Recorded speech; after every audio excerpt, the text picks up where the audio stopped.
Welcome everybody, TBD Podcast episode. This will be 7, right, Tyler? Episode 7, yeah. Lucky 7. Lucky number 7. Here today with Max from Ybor City Walking Tours. How you doing, Max? I'm doing great. Thanks for having me, Garrett. Absolutely. Man, I am so excited about this podcast. I love all things Tampa history. My family's been here for a long, long time. So the Greco family came from Santa Stefano in Sicily in the late 1800s. And this actually was my great-great-grandmother Rosa's cigar rolling and cutting equipment. That is amazing. Now, do you know what we're looking at here? Because I kind of don't. Yeah, I can kind of tell you what I know about it. I know this is probably the cutter that makes the leaves all even, and then this is the flattener that puts them in their actual shape and form. But there's places like J.C. Newman and Tabanero and Nica Habana, Long Ash Cigars that can tell you every little detail about this because Ybor City's cigar heritage is still very real. He would be amazing to get on the show to kind of explain specifically about cigars and that process. That would be a great grab for your guests. That'd be nice. 100%. We were talking before we started recording, though, just about exposing that culture and history of Ybor City. Yeah. Can you kind of walk me through, I guess, first, why you started this company? Well, my father started the company in 2010, and he kind of did it as an idea of like, how can I make some money having some fun, telling some stories? A little bit later on, he took me on, and I was like, I'll make a little side gig doing it, but I fell in love with it. A job like this where you can expose a place like Tampa, which really is like the best kept secret in the South. Agreed. Tampa, Florida has absolutely everything you can want. It has beaches, it has good cuisine, it has really fun people, and a great heritage and history too. It became like this bigger thing than we could even imagine. TripAdvisor has named us top tour in Florida. A U.S. Traveler magazine named our Ghost Tour the #1 tour in America. And I think it has to do with the passion and the fun that we have behind it. I don't know if you guys have been on history and ghost tours and stuff like that, but like it all depends on the guide.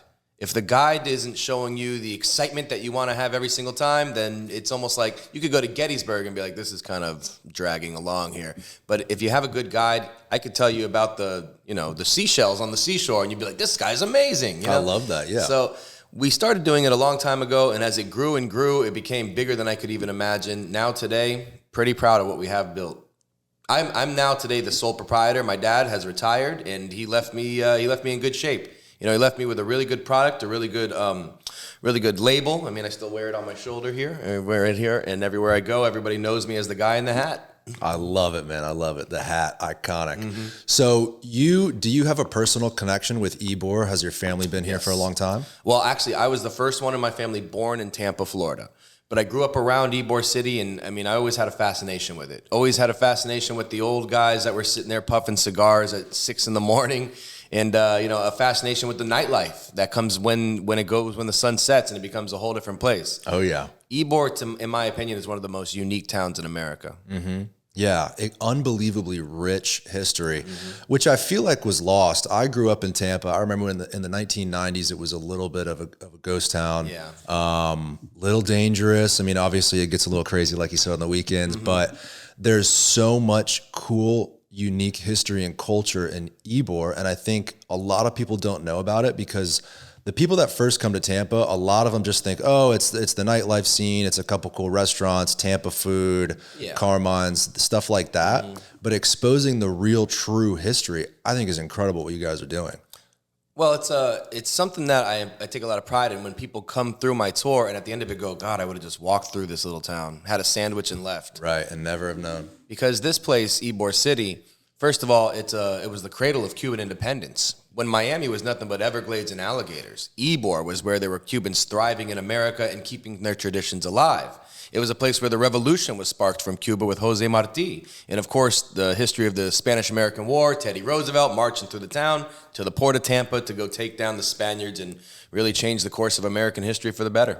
Yeah, man, it's incredible. And then, of course, the cigar capital of the world, cigar manufacturing. And to your point about this device here, if you'll excuse me, I mean, these were immigrants that came with nothing but the clothes on their back.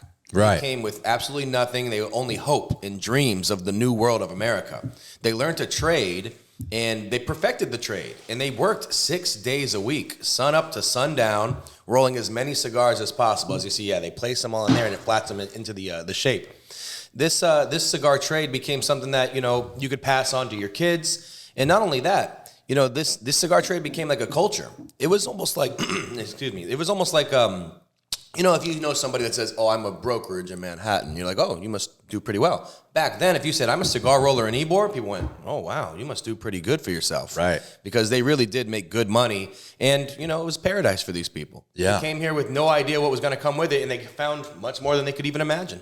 And then what's that connection between West Tampa and Ybor? Because West Tampa had some cigar manufacturing as well. Huge, right? It became like the kind of the brother city, like a twin city, if you would, to Ybor City. In West Tampa, when it did become part of Tampa in 1925, it was one of the biggest booming economic cities in America.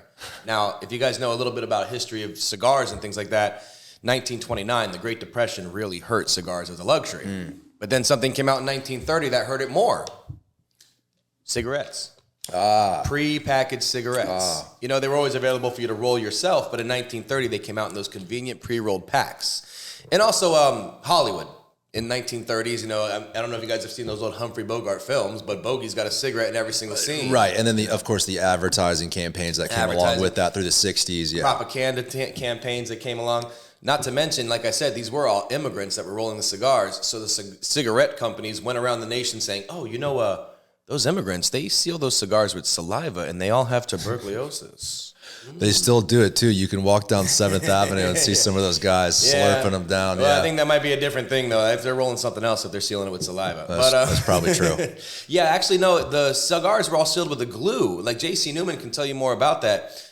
Plus, I don't know if you guys knew this, but tuberculosis is not a saliva contact. It's airborne. So, first of all, this whole thing was a total lie. I know it's shocking to find out that cigarette companies would lie to people, right? But they did.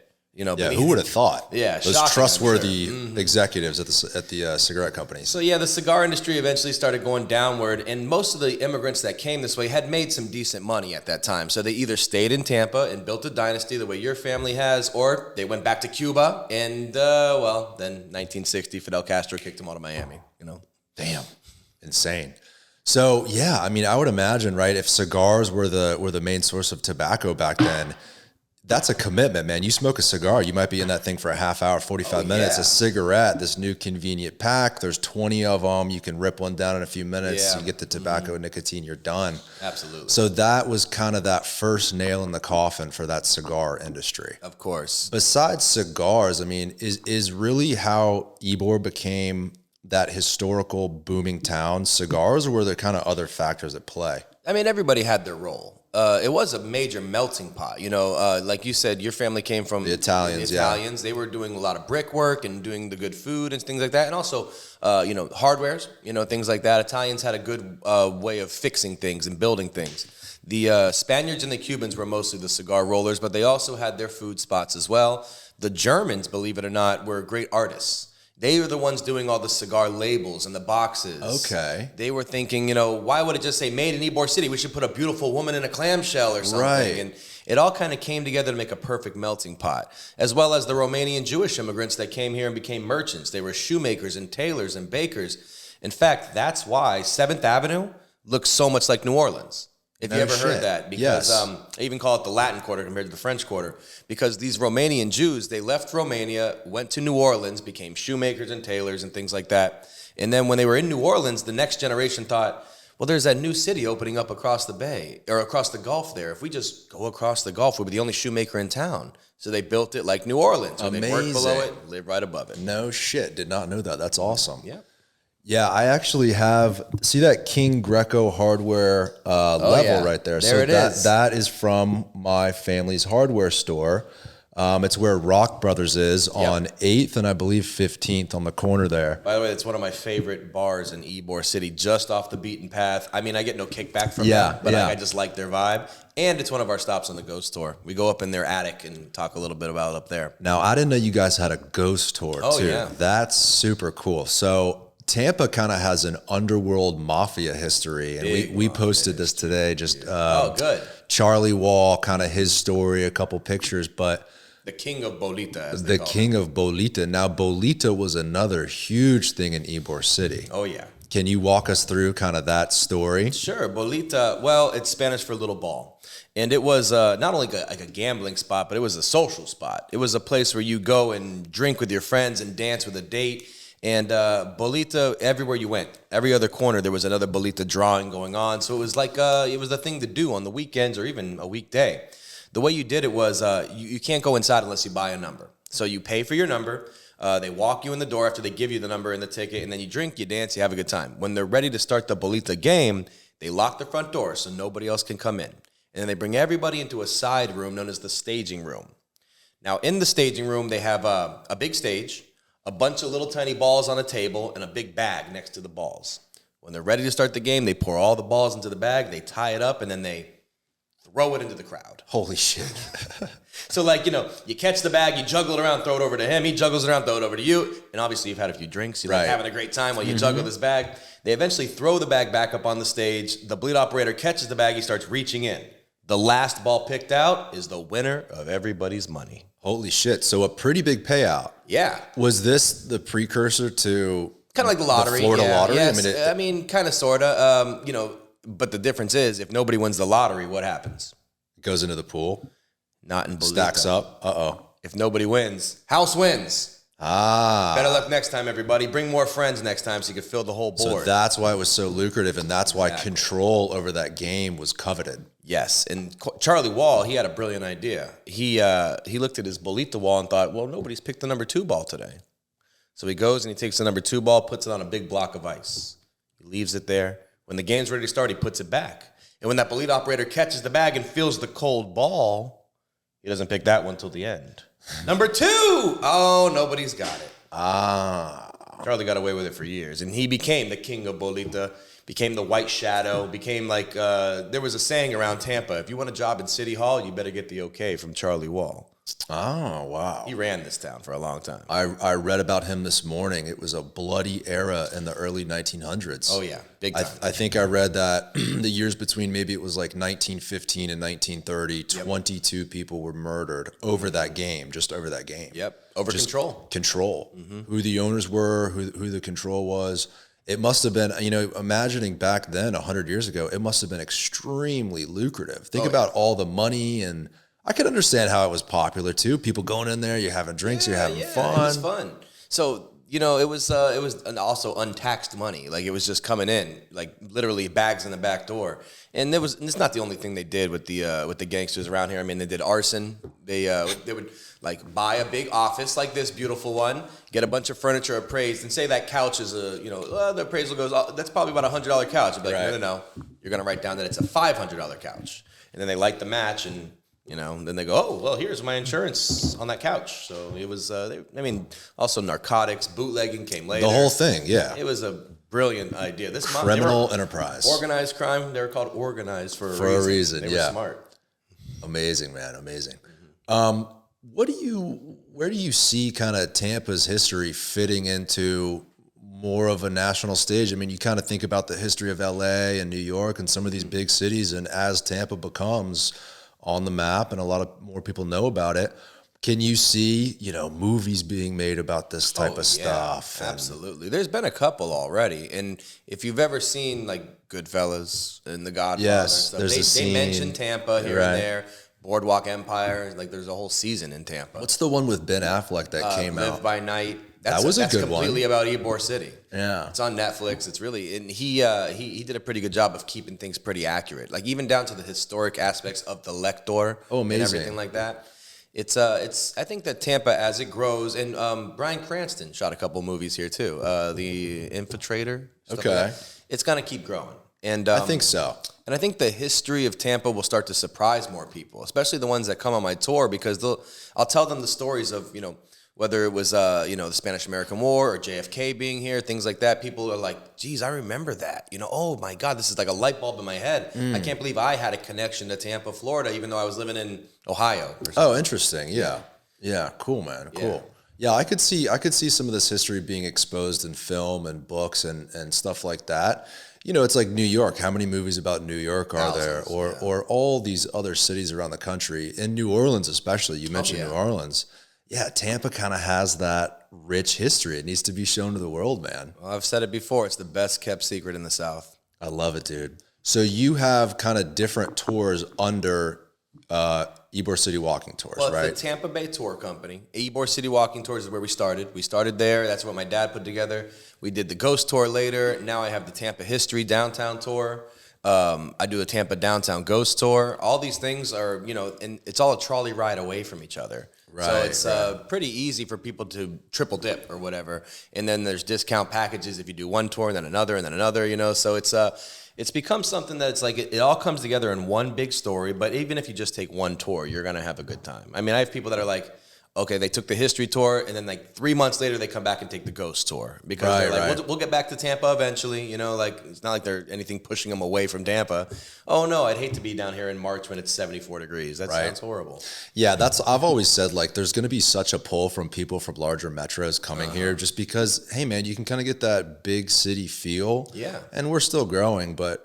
Man, there's palm trees, sunshine, and beautiful weather. And the food ain't no bad income either. tax, food's good. Yeah. Man, Tampa food too. There's a specific Tampa culture and food. Talk about that, and especially the Cuban sandwich. How really that's a Tampa thing, right? Okay, so Not I don't a Miami care what thing. they tell you in Miami.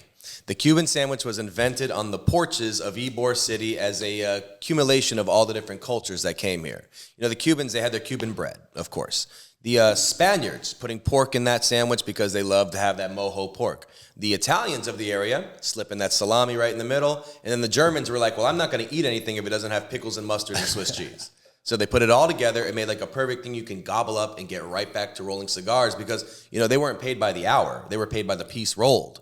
So they would try and roll as many cigars as possible. I didn't know that. You wouldn't take an hour lunch break. You'd take a quick little thing where you can gobble a sandwich and get back to work and get back to drinking coffee and rolling these cigars. Pull up that picture real quick, Tyler, on his Instagram. Go right ahead. We had it. So the kids right here, yeah, which we'll talk about that in a second. I thought I saw a picture though of a bunch of people rolling cigars. There probably is one on there. Just to imagine though, people there. So the volume of production of cigars in Ybor City and West Tampa must have been magnificent. So these cigars were going all over the world, right? Yeah. This was like the Napa Valley of cigars. Right. No matter where you were in the world, if it said made in Tampa, made in Ybor City, and even still to this day, if you drive to, I went up to a place called J, Georgia, a little mountain town up in Georgia, and I found a cigar shop. And I go, I'm from Tampa. The guy goes, Tampa? Oh my God, you guys are like the cigar capital of the world. I'm like, yeah, we are. I mean, we are notorious as the place where the best cigars were coming from, even bigger than Cuba at the time, where the cigar industry was based. We had 232 cigar factories in the 1920s. Just cranking it out. Now, a lot of the tobacco came from... It was all Cuban tobacco. Right. But if you look at a map, the northwestern part of Cuba goes like a straight shot to Tampa Bay. Even before cigars, when there was like 400 people living in Tampa, Cuban fishermen would just take a boat up to Tampa Bay and try and catch all that good grouper and scallops and things, whatever they can get their hands on, shrimp, and they'd bring it back down to Cuba and go, oh, this is American grouper, and people are like, oh yeah, let me get that, Now, how was Ybor City founded? What's his name? Vincente? You tell that story. Vincente Martinez Ybor. It's an interesting story with a lot of twists and turns, but basically when Mr. Ybor, Vincente Martinez Ybor, arrived in Tampa, Florida, the estimated population was around 600 or 700 total people. There was nobody here. Mm-hmm. In fact, most of the people living here were dying from yellow fever. So it was like we weren't even really sure how many people were living here. You got to imagine the land, right? I mean, swamp, alligators, mosquitoes, water up to your waist, nowhere near moss, air conditioning. No air conditioning at all. I mean, also people were leaving here because they couldn't handle the heat. Right. But so Tampa had a little bit of a history with Fort Brooke, as we were talking about before we got on the air here, where it was like a fort that they used for the Seminole Indian Wars, a little bit for the Civil War. But once the Civil War ended, everybody was like, let's get the heck out of here. This place is a hellhole. So then Mr. Ybor comes across this way after traveling around America because he gets kicked out of Cuba for being rebellious against the Spanish government. And he stays in Key West. I get more detail on that on my tour. But he goes around America and sees like industry towns are popping up. And he's like, you got a whole town working for one industry? That's like the peak of business. Right. He sees the 40 acres of swamp. He buys it. He writes to everybody in the cigar industry and says, let's put all of our differences aside. Let's make a new industry town around cigars. And it worked. Wow. I mean, like I said, they were cranking out 500 million cigars a year. 500 million a year? Yes. Holy shit. Yeah, it all came together probably quicker than he could even imagine, too. Right. And the details on my history tour tell you much more about how he did it. But by the time Mr. Ybor died, I mean, his legacy grew bigger than he could even imagine. Of course, yeah. And then you have to imagine, too, all the kind of ancillary businesses and all the other shop owners, like you mentioned. I mean, if there's a shitload of people, you know, living in one area, manufacturing whatever it is, you got to have the real estate people, the brick builders, the food, the restaurants, the bars, the accommodations, the hardware store, all of it. Yeah. I would imagine back then in those late 1800s, you know, hey, I'm immigrating to America. This is a boom town. Let's get there and get our piece of the pie. Absolutely, man. This was, and like I said, with all those people coming from New Orleans too, I mean, everybody was like, look, if they're hiring, we're going. And Mr. Ybor got the word up to Ellis Island when everybody was coming in the 1880s. I mean, 1885 is when it was founded. 1886 is when the Statue of Liberty was dedicated. So it was like a huge immigration boom. Wow. He got the word up there. It's like, no matter what language you speak, you come to Ybor City and there'll be a job as soon as your feet touch the soil. Interesting, almost advertising. Yeah, it was kind of like advertising. Like, yeah, come on down here. I don't care if you even know how to carry a shovel. Just get down here. We'll teach you how to work. We'll teach you how to roll cigars.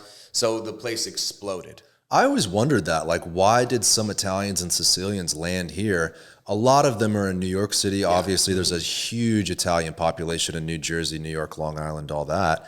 What the hell's the pull down to the swamp? It must have been that opportunity. It must have been, hey, I want to be a part of a boom town. Yeah, not only that, the boom town aspect, but there was one other major incentive of Ybor City. Now, you've been to New York City, I assume? Yeah. Have you ever been to the Tenement Museum in New York where they have the little tiny apartments? They show you how people used to live in them and stuff. I mean, the apartment is, first of all, smaller than this room, and there'd be 20 people living in it. Jesus. Up in New York City.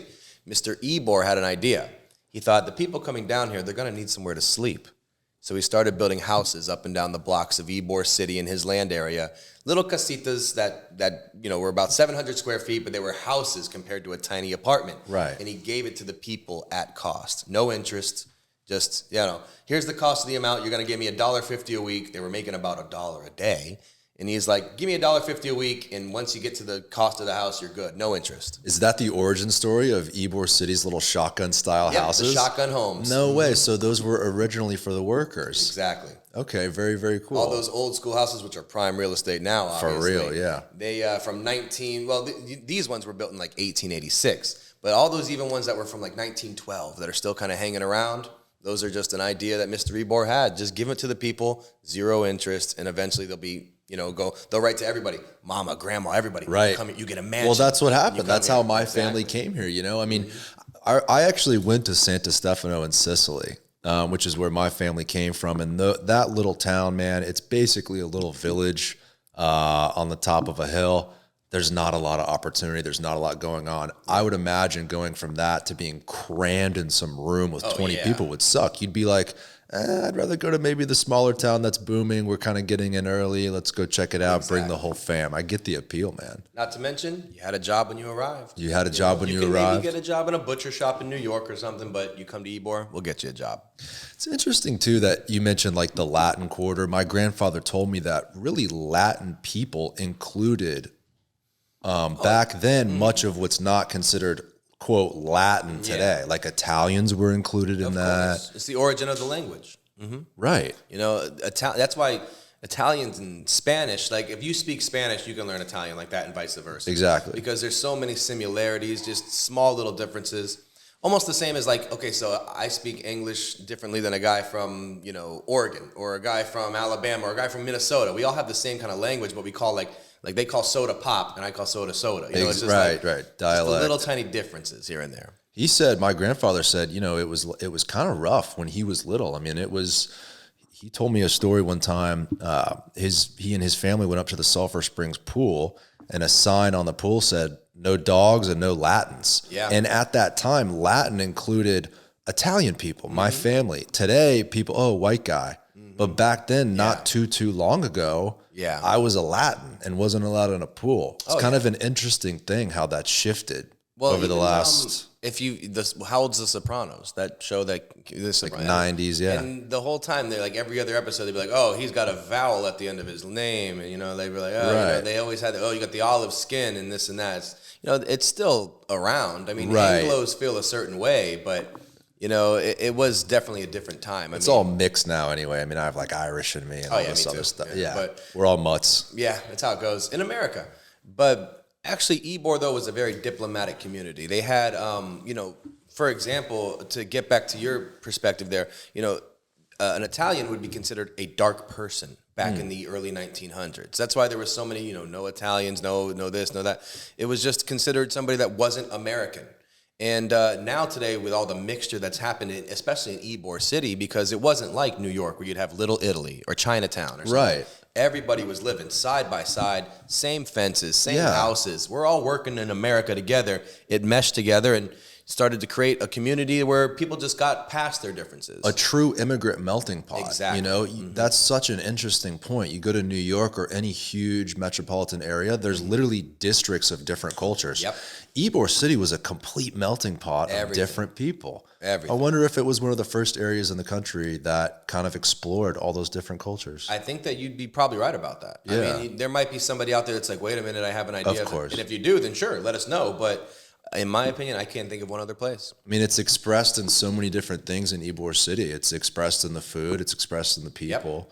Hell, I mean, Carmine's, which you mentioned, is Spanish and Italian food in one restaurant. You know, it's like because it was a Spanish-Italian family that decided to make a restaurant. And they were like, well, what should we serve? Both.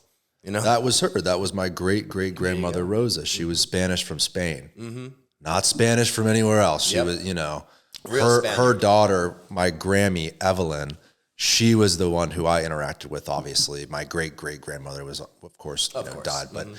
But Evelyn, she would really let you know that she was Spanish from Spain, not from Central America, South America, Mexico, you know, nothing like that, from Spain. It's a big pride. It's a big pride thing for those people. And it's expressed in that food. I mean, look at the Cuban sandwich and look at the local restaurant, the Columbia. I mean, that restaurant has some dishes in there that include food from Chinese and Asian cultures mixed with Spanish rice, mixed with German. It's like Tampa really, you talk about diversity, melting pot, like, wow, imagine Ybor City back then, how culturally diverse it was. You would be hard-pressed to find another place as uniquely culturally diverse as Ybor City.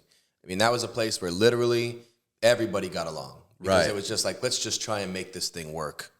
And then how does that kind of interact, like juxtaposed to Plant's Hotel? Because that was built in the 1880s, kind of right around this same time, Ybor. So it's like you kind of have this immigrant area, probably more working class people, manufacturing going on, obviously still a boom town. But then on the other side of the city, you've got this grand Tampa Bay Hotel and Teddy Roosevelt, You know, well, Plant, I think, the railroad that Plant made definitely encouraged Mr. Ybor to come this way because it was good for shipping, you know, and also the port, plus all the fresh water in Tampa, Florida was great too. But when Mr. Plant was putting that together, he was doing it as a way to show off. Like, I want my cool friends that are rich from, you know, up north to come down to Florida and hang out with me down here. He was also doing it to keep up with a friendly rival of his on the other side of the state. If you've ever been to the east coast of Florida, you know the name Henry Flagler. You know, these two guys were literally building railroads and ports and hotels. Flagler's up in St. Augustine, almost as like a, you know, thumb up the nose to like, you know, I'm better than you are. Literally a friendly rivalry. The original East Coast, West Coast rivalry. Yeah, exactly, right? And it just these two guys throwing money up in the air until eventually it built the state. Holy it's so shit, crazy. yeah. But I call them friendly rivals, friendly because actually they were friends. I mean, they were rivals, but I think at the end of the day, I think it was Plant was Flagler's pallbearer. Yeah, and just so people know, Flagler is the Breakers in Palm Beach, Flagler Hotel St. Augustine, you know, like the super. railroad in Key West that goes all the way up the east side. I mean, Flagler really was, I mean, a pioneer. Huge name. People even outside of Florida know Henry Flagler. And again, at the time, Florida was scrubland, beaches, nothing, couple palm trees. More alligators than people, for sure. I read, so another, if you're interested in Tampa history, another really cool place to go is the Tampa Bay Hotel Museum that they have over at the University of Tampa. Fantastic. And they've got some super interesting publications about the hotel, you know, from the late 1800s, and one of them has an excursion list. Oh, yeah? And it has, you know, I think they had like golf and fishing, charter tours, stuff like that. One of them is alligator hunting. There's like an alligator hunting tour where you go out and you find alligators. So imagine living up in a big city in the Northeast and you hear about this crazy place, Tampa, and it's cigars and you can hunt freaking dinosaurs and stay at this luxurious resort. You can hunt dinosaurs. It's like, no wonder Florida got the reputation it did, where people are like, people in Florida are crazy. From the beginning, man. Yeah, we've always been a little bit different. For sure. So kind of moving on to the other different tours, the Ghost Tour, anything interesting you want to talk about there? Absolutely. You see, the Ghost Tour was named by U.S. Traveler Magazine top tour in America over any other city you can name in the United States. And I think the reason is, number one, the uniqueness of Ybor City. But, you know, we talked about these immigrants that all came together pretty well in Ybor. Even though they all got along well in Ybor, they still had like a longing for the old world. So all of them started building social clubs in the area. And, you know, you can go in anywhere and be like, yeah, in Chicago, we have an Italian social club, but it's like behind a butcher shop. You know, we just kind of get together and play cards and eat pasta. These social clubs of Ybor City were an institution. They offered everything you can imagine. They offered a gymnasium. They offered food, drinks, a party place in their ballroom, theater, because nobody had a radio, so you had entertainment. And most importantly, they offered health care. So people had a place where they could go and not only feel like they were back home, but also be treated the way they should be treated in the new world. And I think now today, that's the reason why Ybor is home to some of the most haunted buildings in America. But these social clubs that we go inside on the Ghost Tour, first of all, they've all been around since the early 1900s, so they're beautiful. But also, this is a place where these immigrants had the best time of their life. Right. So the social clubs are full of ghosts, and they're dancing and eating and drinking. We go inside the Cuban Club at the end of our tour, which was named by the Travel Channel the 4th most haunted building in America, top 5. And when you go in there, first of all, it's been the same since 1917, so it's pretty cool to see. But also, as you walk around, you'll start to kind of feel eyeballs on you. You'll start to hear Spanish being whispered over your shoulder. These social clubs are haunted because, well, there's over 100 spirits in every one of them, just dancing every night, having a good time. I bet if you went into the Italian club late at night, you'd probably feel like somebody's looking at you because, like, isn't that Greco's boy? Yeah. God, yeah, probably. I need to get in there and check that place out. I should kind of dig into my heritage more. And that's also the reason why I started the podcast was to explore that culture and history. I think it's really cool. That's kind of why I got on board with the tours. You know, when I got on board with the tours, I was like, well, I kind of know, but I tell people at my tour, I'm like, look, ask me questions, because if I don't know the answer, you just made my day. I'm gonna go home and look it up. Exactly. And learn more about where I'm from and things like that. So it's all about exploration and learning more. I've always been fascinated with it on one side because it's my family. Obviously, I think anyone's interested in maybe their ancestors, where they came from. But also, I just think it's cool. It's such, like we said, man, it's such a unique history. And the fact that I've got some of these heirlooms and learning more about them, I think is phenomenal. I think it's amazing. This is a great piece of work here. I mean, it's cool. And the funny thing is, this still is used today. You go inside J.C. Newman and go see them rolling the American. Boom, just like that. That's wild. So they have that same process. Yep. I guess it's not complicated. You're basically rolling tobacco and it's forming pure tobacco leaves. Right. Yeah. So, no filler. No filler. Yeah, and then you mentioned too the clubs too. Those beautiful buildings, man. You go around Tampa, some of those incredibly huge structures. Made of stone and brick. They're absolutely gorgeous. So kind of going back to what we were talking about all the immigrants coming here, man, it must have kind of turned into a little bit of a high society. Like Ybor probably had that high society. Big time. Downtown as well. Business owners, real estate owners, cigar manufacturing companies, they all interacted in these clubs. What's a piece you could talk about in kind of that high society Ybor? Well, I will say this, they were making so much money, and they, like I said, had zero interest on their house. Their house was pretty much paid off. Eventually they started going, well, let's spend money on clothes. So you see these old photos of these guys who were rolling cigars for a living, and they're wearing 3-piece suits, looking like Manhattanites walking around going to, the business district, but all they're doing is rolling and puffing cigars all day long. It's so funny how they literally, it exploded. But just like I said at the beginning, everything goes up, must come down. And, by the 1920s, downtown Tampa and everything, it was known as like a mini Manhattan.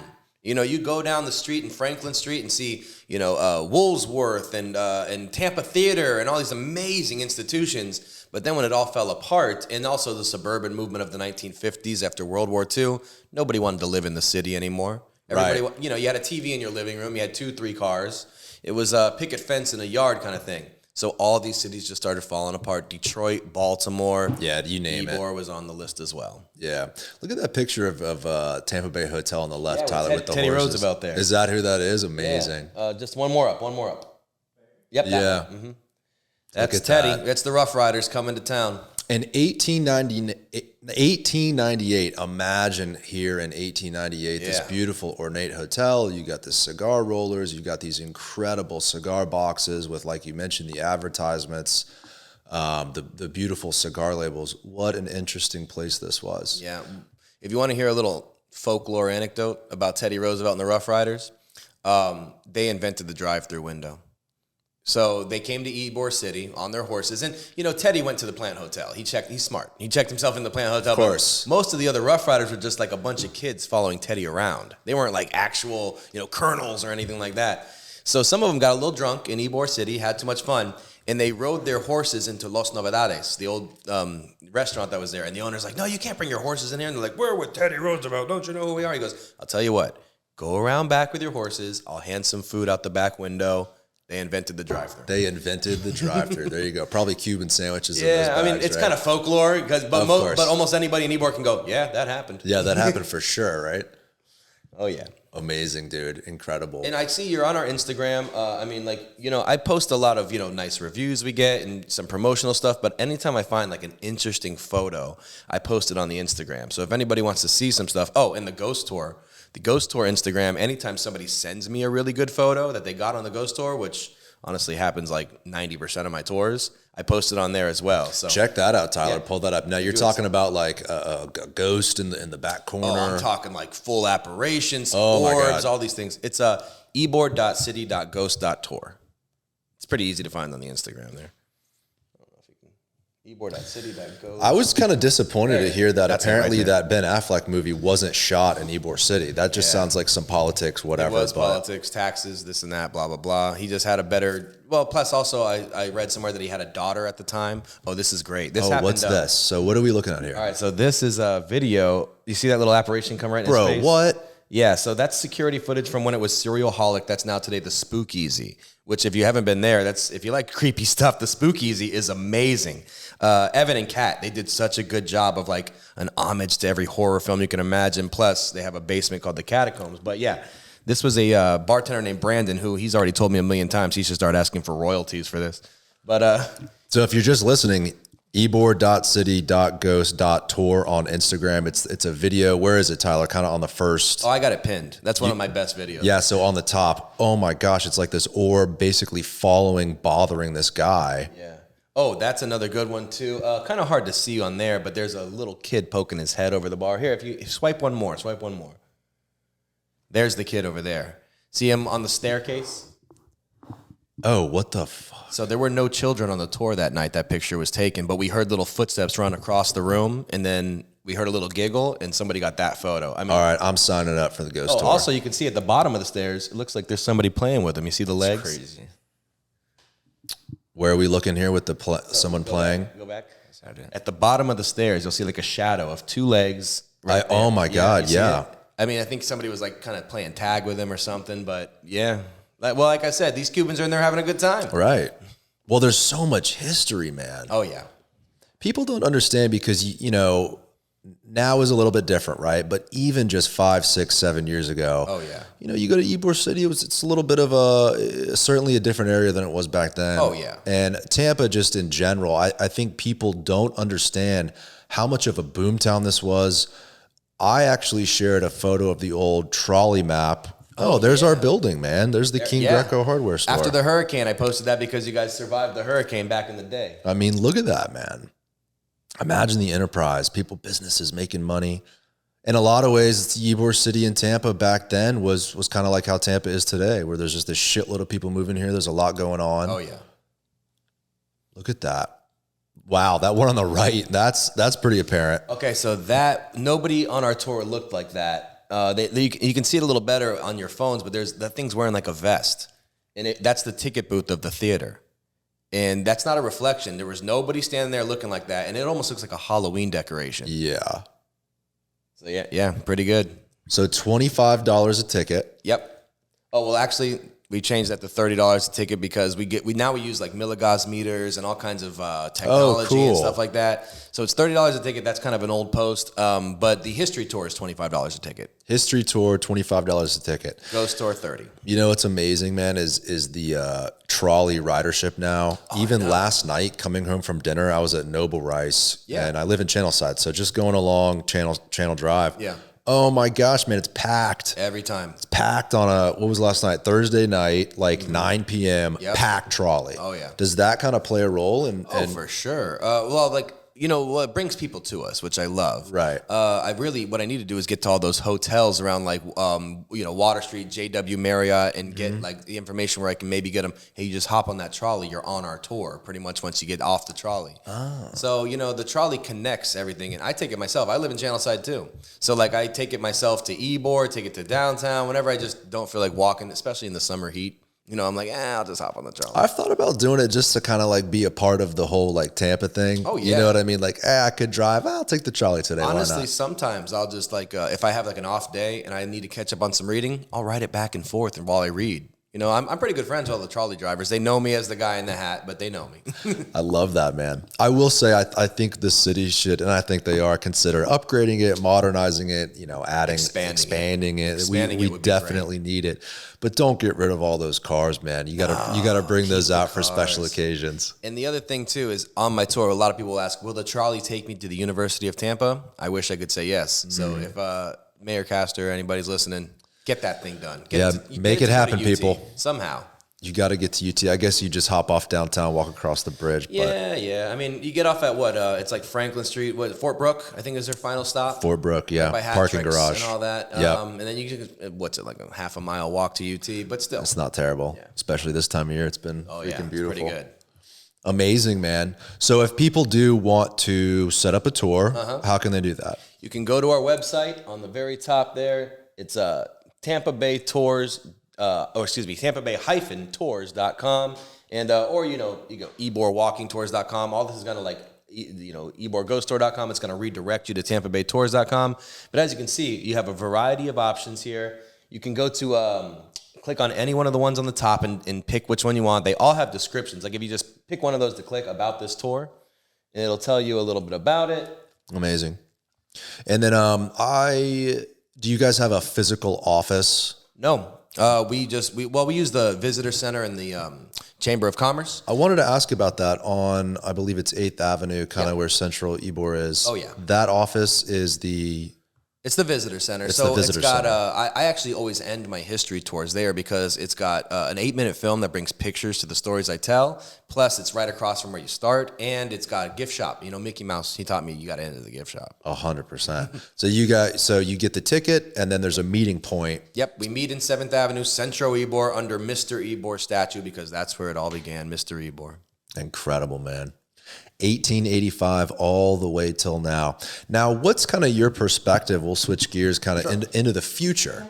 Daryl Shaw, Ybor South, a lot of the development. How does kind of this new development, and of course there's like Casa Ybor, there's a ton of stuff going on.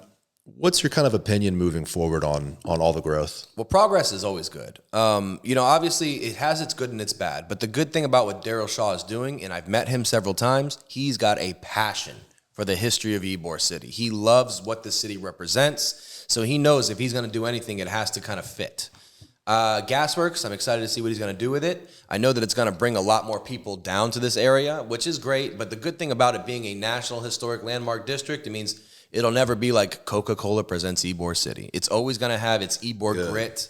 And, it's going to change. But there's a turtle in a pond somewhere going like, this pond ain't what it used to be. It's like everything is going to have to change eventually. Things have to progress. Things are different.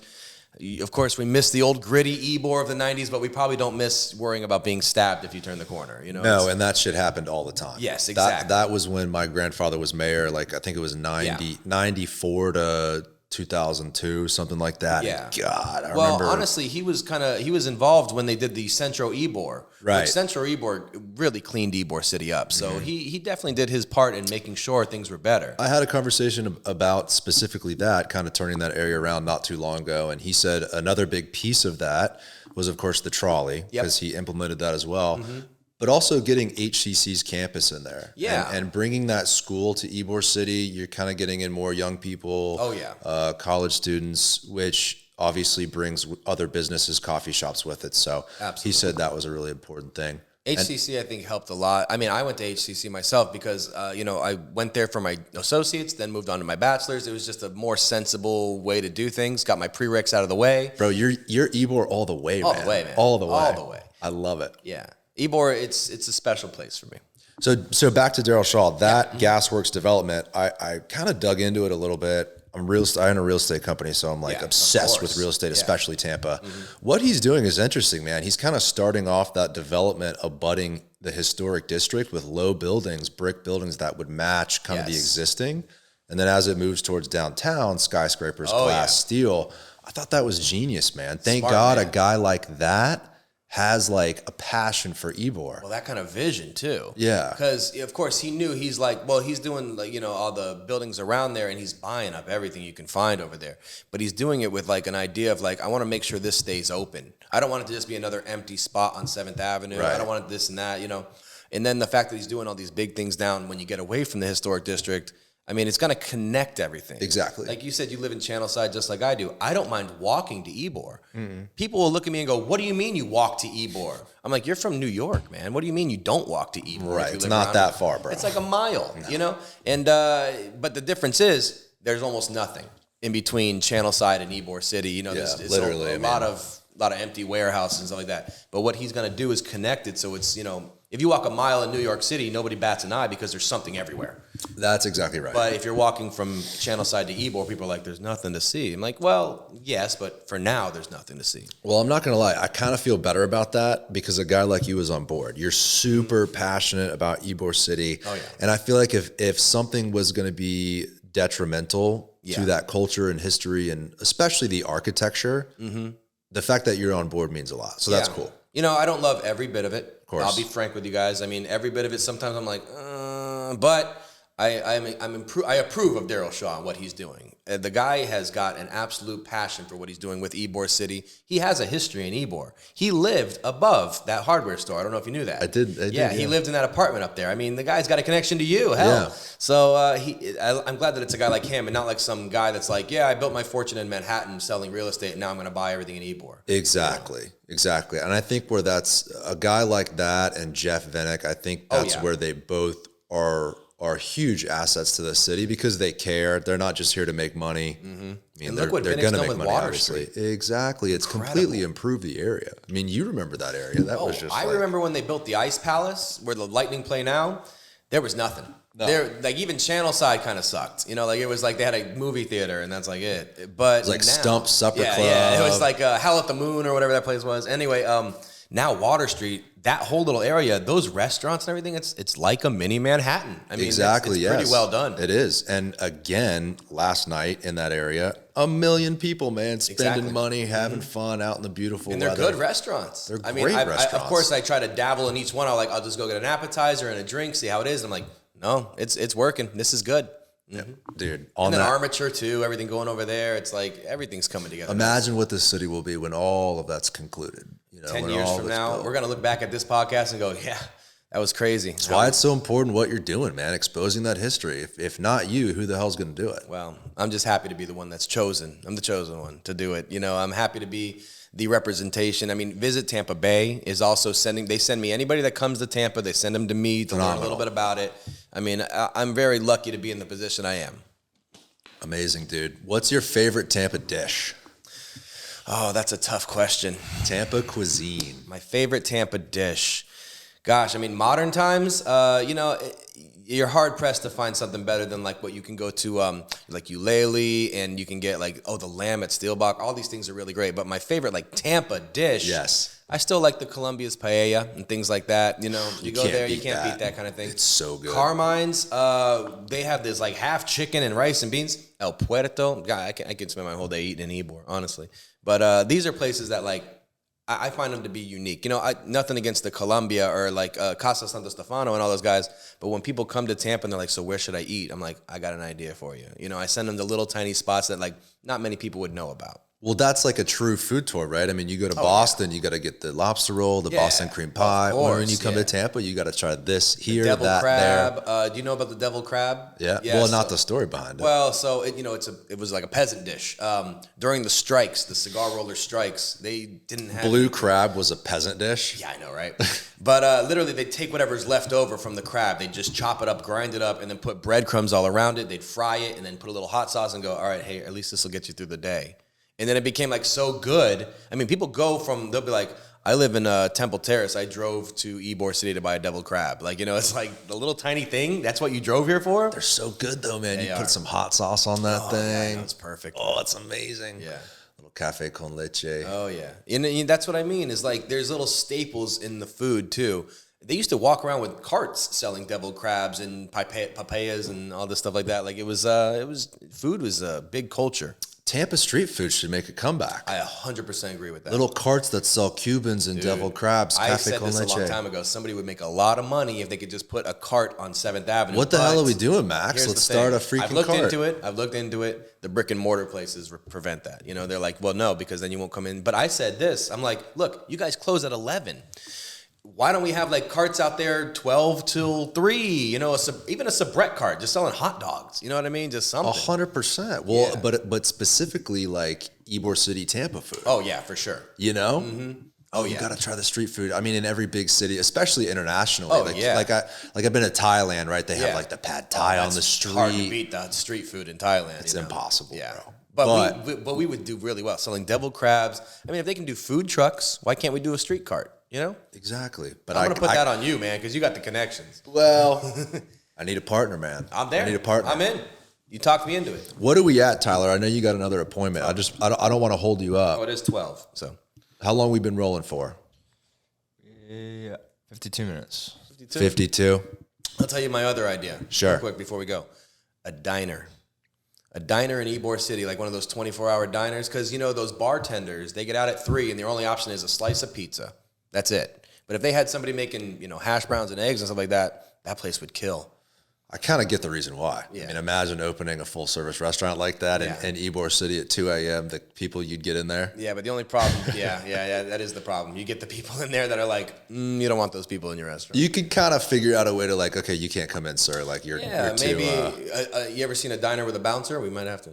Yeah, right. Denny's with a big Denny's guy up in the front. Yeah. I totally agree. And you know what? We've talked about growth. We've talked about the things that are happening. It will come. It will come. I mean, when Daryl Shaw builds what he needs to build, Absolutely. and Jeff Vinnick and more people move here, all these things we're talking about will come. Yeah. Max, where can people find you and follow you, and especially Ybor City Walking Tours? Well, follow Ybor. What is it? You got to remind me of my own Instagram here. Ybor Walking Tours, I think it is. You got the ghost one too. Yeah, the ghost one's easy. Ybor.city.ghost.tour. That's and you can see some crazy photos on there. Yeah, people check that out. Yeah, and then Ybor Walking Tours is the Instagram. We also have the downtown tour, which hold on, I'll pull that up right now. We got the Downtown History Tour Instagram, which is... We didn't even talk about the downtown tour. Oh, yeah, man. That one we get much into, like the Native Americans, Andrew Jackson, very cool. all that stuff. Very cool. Downtown History Tour is... A 90-minute experience learning about the unique history of Tampa, Florida. That's it right there. Downtown_Tampa_tours. And then the Downtown Ghost Tour, which is downtown.tampa.ghost.tour. And I'm telling you, man, like you see the passion I have for this. Yeah. Anybody that works with me too, I vet them really well and make sure they have the same kind of passion. You've got other guys. I've got other guys. I can't be in 5 places at once, obviously, but these guys, and they've all worked for me for a long time because they love it. I've got guys that have worked for me for 5-6 years. People that even after they leave, they're like, "Hey, I want to keep in touch because I love what you're doing." And I'll be like, "Hey, man, I got like 30 kids coming on a field trip. Can you do it?" And they're like, "Yeah, I'll do it." I love it. It's just a great job, great people, and every single tour. I want to turn this into like the Savannah, the St. Augustine, the Charleston. Okay. Where when you go there, your first thought is, we should take a tour of this place. I was on a bachelor party in New Orleans. And exactly. It's pretty crazy to say this on a bachelor party, but one of my favorite parts of the trip was the walking tour. There you go. The history of the music and the food and the culture. Tyler, real quick, go back to the downtown Tampa tour, just to touch on that, and I'll let you run, dude. Sure, yeah. No, you've got from the Native Americans to the Europeans, scroll up. and Tampa's growth we see today. So it sounds like you kind of connect the old We with the also, new. yeah, we exactly. It's kind of explained because downtown is growing pretty damn fast. So we connect everything from where it started, where nobody was here, Fort Brooke, Andrew Jackson, all the way through the Seminole Indian Wars to even the sit-ins at Woolsworth, which changed civil rights in America. Wow. And all the way down through to we talk about JFK coming this way, Hotel Florida, some of the organized crime that happened here as well. It's just a great tour. And then we go so now where are we headed from here? Water Street Water and all Street, the stuff we've talked about. Exactly. Downtown, it's very walkable. It's not like a big, giant Chicago area where you're going to need some kind of train to hop on or something. You can walk from one end of downtown to the other in less than 2 hours. Take that river walk. People do There it you every go. weekend. Boom. Exactly. Well, dude, Max, you're the man, bro. This Thanks, was man. awesome. Oh, thank you. You're the man. I really, really appreciate it. Ybor City Walking Tour, people. Yep. Check me out. All right. Thank you. Bye, everybody. Thank you.